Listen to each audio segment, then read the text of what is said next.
Welcome back students. In this video we will discuss our new topic of ionic equilibrium unit, and the new topic is solubility product and solubility equilibrium.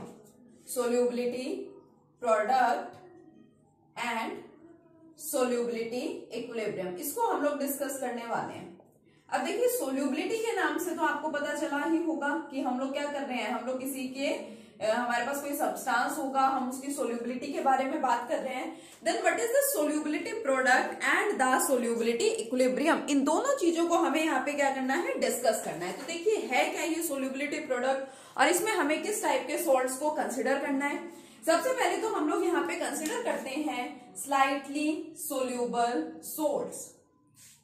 Slightly soluble salts हमें यहाँ पे लेने हैं।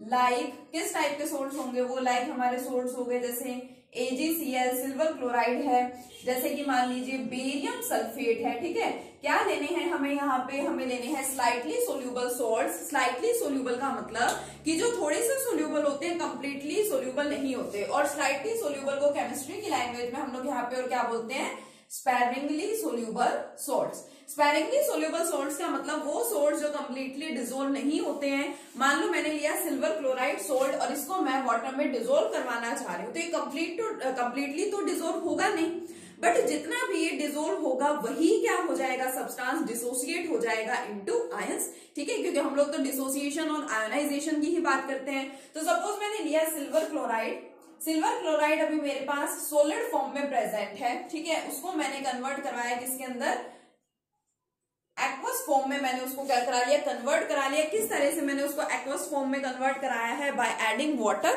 ठीक है, water मैंने इसमें क्या किया, ऐड किया। अब अगर मैं इसके अंदर वाटर ऐड कर चुकी हूँ, इसको एक्वस बना चुकी हूँ, तो अभी इसका डिसोसिएशन भी होना है।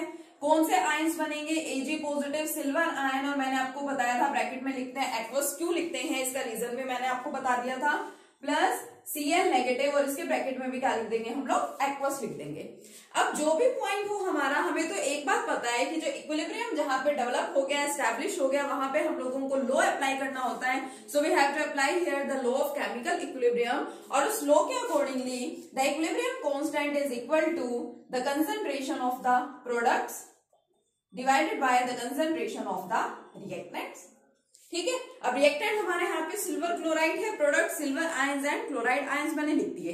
अब इसकी कंसंट्रेशन को हम लोग क्या लेके चलते हैं, कांस्टेंट लेके चलेंगे। तो इसको मैं इसके साथ लिखूंगी, जैसे हम लोग लास्ट आयनिक प्रोडक्ट्स में डिसोसिएशन या आयनाइजेशन कांस्टेंट्स में करते आए हैं, वैसे ही हम यहाँ पे करेंगे।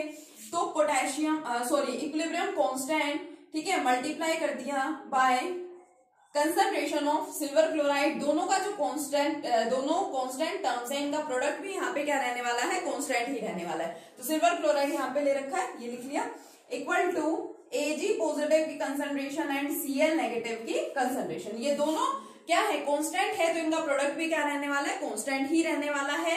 सोल्यूबिलिटी की हम लोग यहाँ पे बात कर रहे थे, so this product is known as the solubility product which is represented by Sp। Sp represents the solubility product. ठीक है, it is equal to the product of molar concentration of these ions.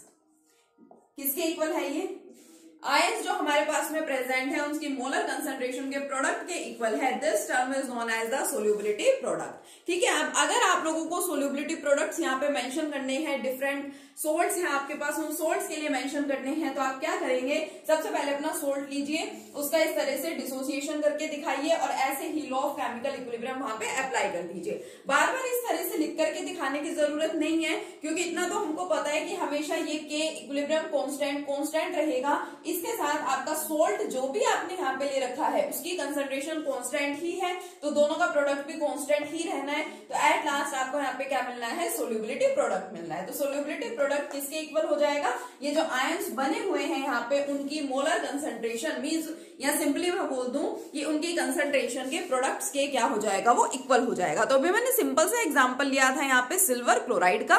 ठीक है, चलिए एक दो example और देखते हैं। तो मान लीजिए अब जो हम अपना नेक्स्ट एग्जांपल ले रहे हैं, सपोज वो नेक्स्ट एग्जांपल किसका ले लेते हैं, बेरियम सल्फेट का ले लेते हैं। बेरियम सल्फेट एक्वस फॉर्म में हमारे पास प्रेजेंट है, तो उसका क्या होना है, यहाँ पे डिसोसिएशन होना है। ठीक है, किस तरह से, बेरियम आयन, बेरियम के ऊपर 2 पॉजिटिव चार्ज होता है, तो Ba2 positive plus SO4 2 negative, ये यहाँ पे आपको मिलने वाला है। इसके लिए आपको क्या लिखना है, सोल्यूबिलिटी प्रोडक्ट लिखना है। So it will be equal to KSP molar concentration of the ions, ठीक है। Ba2 पॉजिटिव लिख दिया और क्या है साथ में सल्फेट आयन है, तो SO4 2 negative. It is our next example, ठीक है। फर्स्ट एग्जांपल हो गया सिल्वर क्लोराइड का, सेकंड हो गया किसका, बेरियम सल्फेट का, ठीक है। और एग्जांपल्स लेना चाहें, जितने भी एग्जांपल्स आप यहाँ पे लेना चाहें ले सकते हैं, ठीक है। मान लीजिए एक और एग्जांपल यहाँ पे लेते हैं हम लोग एल्यूमिनियम हाइड्रोक्साइड का, ठीक है। थर्ड एग्जांपल मैं यहाँ पे ले रही हूँ एल्यूमिनियम हाइड्रोक्साइड AlOH थ्राइस, ठीक है। एक्वस फॉर्म में है तो देखो क्या होगा, एल्यूमिनियम के ऊपर होता है 3 पॉजिटिव चार्ज, तो चार्जेस का आपको यहाँ पे स्पेशली ध्यान रखना है, Al3 पॉजिटिव प्लस OH के ऊपर तो सिंगल नेगेटिव चार्ज ही होता है, बट यहाँ पे कितने हाइड्रोक्सिल ग्रुप हैं, 3 हैं, तो क्या हो जाएगा 3OH नेगेटिव, क्योंकि देखो आपको ये न्यूट्रल दिखाई दे रहा है सब्सटेंस, ठीक है। ये जो एल्यूमिनियम हाइड्रोक्साइड है आपको न्यूट्रल दिखाई दे रही है, तो एल्यूमिनियम के ऊपर तो आपने यहाँ पे 3 पॉजिटिव चार्ज दिखा दिया है, ठीक है। एल्यूमिनियम पे तो आपको यहाँ पे 3 पॉजिटिव चार्ज दिख ही रहा है, बट OH के ऊपर सिंगल नेगेटिव चार्ज है, तो चार्जेस को न्यूट्रलाइज कैसे किया जाएगा, चार्जेस को न्यूट्रलाइज करने के लिए 3 हमारे पास हाइड्रोक्साइड ग्रुप्स हैं, ठीक है, 3 हाइड्रोक्सिल ग्रुप हैं, तो हमने वहां पे क्या लिख दिया 3OH नेगेटिव, ठीक है। तो ये कंसेप्ट आपको अच्छे से समझ में आ गया होगा। अब देखो क्या होगा, सोल्यूबिलिटी प्रोडक्ट मेंशन करेंगे तो KSP will be equal to, ये लिखना है हमें, Al3 positive plus OH negative. अब जैसे हम लोग लास्ट जब हमने इक्विलिब्रियम कांस्टेंट लिखना सीखा था, तो हम लोग वहां पे क्या सीखते थे कि ये जो कोफिशिएंट गिवन है, ये जो ठीक है, यहाँ पे जो कोफिशिएंट्स आपको दिखाई देते हैं वो कहाँ चले जाते हैं, पावर में चले जाते हैं, तो सेम यहाँ पे रहेगा, ये भी कहाँ पे चले जाएंगे, पावर में, ठीक है। तो इस तरह से आप लोग क्या कर सकते हैं, यहाँ पे किसी भी पर्टिकुलर केमिकल इक्वेशन के लिए सोल्यूबिलिटी प्रोडक्ट की वैल्यू इजीली फाइंड आउट कर सकते हैं। तो मैंने यहाँ पे आपको कुछ एग्जांपल्स बताए हैं। अब मैं एक जनरल इक्वेशन लिख करके आपको एक्सप्लेन कर देती हूँ, ठीक है। अब वो जनरल इक्वेशन देखिए क्या है, suppose I am considering any general equation AXBY, ठीक है। जैसे मैंने वहां लिख रखा था ना कि सपोज मेरे पास क्या है, AlOH का होल थ्राइस है, ठीक है। तो होल थ्राइस था, 3 आपको दिख रहे थे कि 3 हाइड्रोक्सिल ग्रुप्स वहां पे प्रेजेंट है। इसी तरह से यहाँ पे मान लीजिए जो आपका A है सब्सटेंस, उसके X मोल्स होंगे, X नंबर ऑफ एटम्स, और B के कितने हैं, Y हैं। एक्वस लेंगे हम लोग, यहाँ पे ले लिया मैंने यहाँ पे एक्वस, तो क्या बनेगा, देखो A के ऊपर ये चार्जेस लिखने आपको पहले ही आते होंगे, 9th 10th में ही सिखा दिए जाते हैं। ये जो A है, ठीक है, A के X एटम्स प्रेजेंट है, तो जितने एटम्स प्रेजेंट होते हैं उसे तो पहले लिखा जाता है उसके सामने, यानी XA। इसके ऊपर चार्ज कितना आता है, ये जो भी प्रेजेंट होता है Y पॉजिटिव, इसके ऊपर कितना आ जाएगा, चार्ज आ जाएगा। फर्स्ट वाला है जो साथ में पॉजिटिव रहेगा, प्लस इसी तरह से आपका सेकंड वाला Y एटम्स है B के, बट उस पर चार्ज कितना रहने वाला है, X negative charge. General equation हो गई। अब इसके लिए अगर मुझे KSP यानी सोल्यूबिलिटी प्रोडक्ट मेंशन करना है, तो फिर मैं क्या करूंगी, ये इनको लिखूंगी, ठीक है। पहले तो मेरे पास क्या है, AY पॉजिटिव की कंसंट्रेशन, और ये कहां चला जाएगा, उसकी पावर में, इसकी power X, and here Y B की पावर, मतलब B के ऊपर चार्ज है X नेगेटिव, और कंप्लीट पावर में कौन चला जाएगा, यहाँ पे ये Y मैंने यहाँ लिख दिया, सॉरी, ठीक है। ये जो Y है ये कहाँ चला जाएगा, इसके ऊपर चला जाएगा कंप्लीट की पावर में, ठीक है। तो इस तरीके से हम लोग क्या करेंगे, यहाँ पे सोल्यूबिलिटी प्रोडक्ट्स को मेंशन कर सकते हैं। अब देखो 2 टर्म्स आप लोग पढ़ते हैं अभी तक, तो आप क्या पढ़ रहे हैं, ये सोल्यूबिलिटी प्रोडक्ट पढ़ रहे हैं, और सोल्यूबिलिटी इक्विलिब्रियम क्या था, तो ये जो इक्विलिब्रियम हम रिप्रेजेंट कर रहे हैं, it is known as the solubility equilibrium. लेकिन जो प्रोडक्ट्स हैं वो भी आप लोग 2 टाइप के पढ़ते हैं। एक तो आप यहाँ पे पढ़ रहे हैं सोल्यूबिलिटी प्रोडक्ट, ठीक है, जो मैंने आपको फाइंड आउट करना सिखाया, सोल्यूबिलिटी प्रोडक्ट, एंड इसी के साथ आप लोग क्या पढ़ते हैं, ionic product, solubility product and ionic product. तो दोनों में डिफरेंस क्या है, ठीक है। अब दोनों अगर सेम ही होते तो फिर उनका नाम भी सेम ही हो जाता। अलग अलग नाम हमने उनको दे रखे हैं, तो ऑब्वियसली उसका कुछ ना कुछ रीजन होगा ना।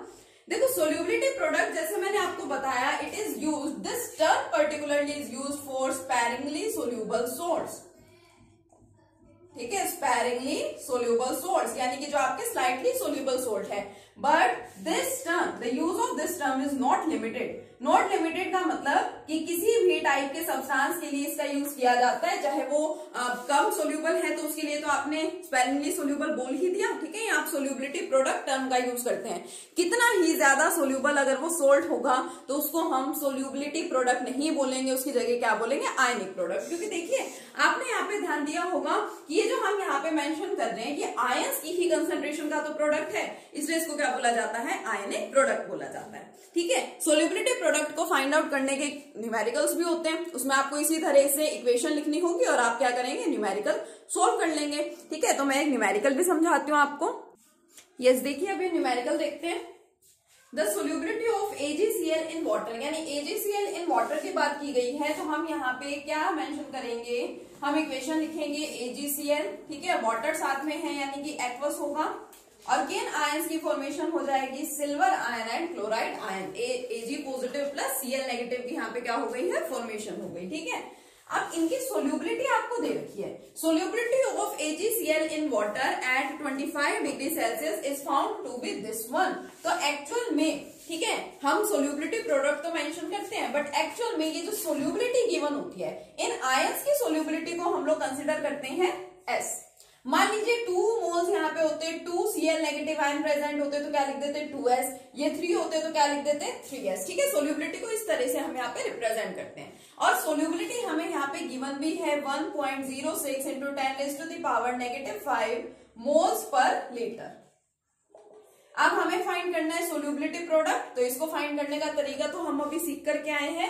क्या है इसको फाइंड करने का मेथड, Ag पॉजिटिव कंसंट्रेशन और Cl नेगेटिव की कंसंट्रेशन। अब देखो moles per litre, moles per litre किसकी यूनिट होती है, कंसंट्रेशन की, और दे आपको क्या रखी है, ये सोल्यूबिलिटी, यानी both are the same thing, लगभग सेम थिंग है। इस तरह से अगर हम न्यूमेरिकल करते हैं तो सोल्यूबिलिटी प्रोडक्ट क्या होगा, देखो इसकी सोल्यूबिलिटी, ठीक है, इसकी वैल्यू लिख दो, मतलब इसकी वैल्यू S और इसकी वैल्यू भी क्या है, S है। S हमें यहाँ पे दे रखा है, means KSP will be equal to, इधर से आपके पास सोल्यूबिलिटी कितनी है, देखो 1.06 इंटू 10⁻⁻⁵ पहली वैल्यू लिख ली, मल्टीप्लाई बाय यही वैल्यू 1.06 इंटू 10⁻⁻⁵। सिंप्लीफाई करो इसको तो क्या लिख सकते हैं, 1.06 का whole square multiply 10⁻⁻⁵ into 10⁻⁻⁵। Powers को भी आप क्या करेंगे, यहाँ पे सोल्व करेंगे तो 10⁻⁻10, और इस कंप्लीट को क्या करेंगे, सोल्व करेंगे, मल्टीप्लाई करके सोल्व तो कर ही सकते हैं ना। तो किसकी वैल्यू आ जाएगी, यहाँ पे सोल्यूबिलिटी प्रोडक्ट की वैल्यू आ जाएगी। तो इस तरह से देखिए कितने सिंपल न्यूमेरिकल्स होते हैं आपके पास सोल्यूबिलिटी प्रोडक्ट के। ठीक है, तो आई होप इस टाइप के न्यूमेरिकल्स आप से हो जाएंगे और आपको ये टॉपिक भी समझ में आ गया होगा। ठीक है, नेक्स्ट टॉपिक हमारा बड़ा सिंपल सा है, कॉमन आयन इफेक्ट, जो कि ली चैटलियर्स प्रिंसिपल के ही जैसा है। ठीक है, so let's see what is common ion effect. Yes, now next topic is common ion effect. अब जैसा कि आपको इसके नाम से थोड़ा बहुत पता चल रहा होगा, कॉमन आयन मींस कि कोई कॉमन आयन हमारे पास प्रेजेंट होगा। कहाँ होगा कॉमन आयन, मान लीजिए हमने यहाँ पे एक सब्सटेंस कंसीडर किया AB, ठीक है, एक्वस फॉर्म में, इसका क्या हो जाएगा, डिसोसिएशन हो जाएगा। कैसे होता है इसका dissociation, A positive plus B negative, और ब्रैकेट में मैंने आपको कहा था इनके साथ एक्वस लिखा जाता है, उसका रीजन क्या है ना, ये एक्वस लिया है हमने, यानी कि एक्वस सॉल्यूशन हम लोगों के पास प्रेजेंट है, वाटर प्रेजेंट है, तो ऑब्वियसली ये आयंस भी तो एक्वस सॉल्यूशन में ही आपके बने हैं। ठीक है, तो इसलिए हम लोग ब्रैकेट में किसको मेंशन करते हैं, एक्वस को भी मेंशन करते हैं। अब कॉमन आयन इफेक्ट क्या कहता है कि अगर हम लोगों के पास में इस टाइप का कोई सॉल्ट है, इस टाइप का कोई भी सब्सटेंस है, कंपाउंड है, जिसका इस तरह से हम लोगों ने क्या दिखा दिया है, डिसोसिएशन दिखा दिया, इसके अंदर अगर हम कोई ऐसा सब्सटेंस ऐड कर दें जिसमें कॉमन आयन होगा, कॉमन आयन मतलब मान लो मैं कहूं कि मेरे पास एक सब्सटेंस है AC, मैंने वो इसमें ऐड किया, तो AC में देखो इसका डिसोसिएशन कैसे होगा, A positive plus C negative, यानी मेरे पास सब्सटेंस था AB जिसका डिसोसिएशन हुआ इस तरह से, इसके अंदर मैंने एक सब्सटेंस AC ऐड कर दिया, AC के अंदर कौन कौन से आयंस प्रेजेंट है, देखिए A positive and C negative ion इसके अंदर प्रेजेंट है। अब मैंने इनके अंदर एक कॉमन आयन ऐड कर दिया, अब जैसे ही मैं इसको इसके अंदर ऐड करूंगी तो यानी A पॉजिटिव की कंसंट्रेशन तो क्या हो जाएगी, बढ़ जाएगी।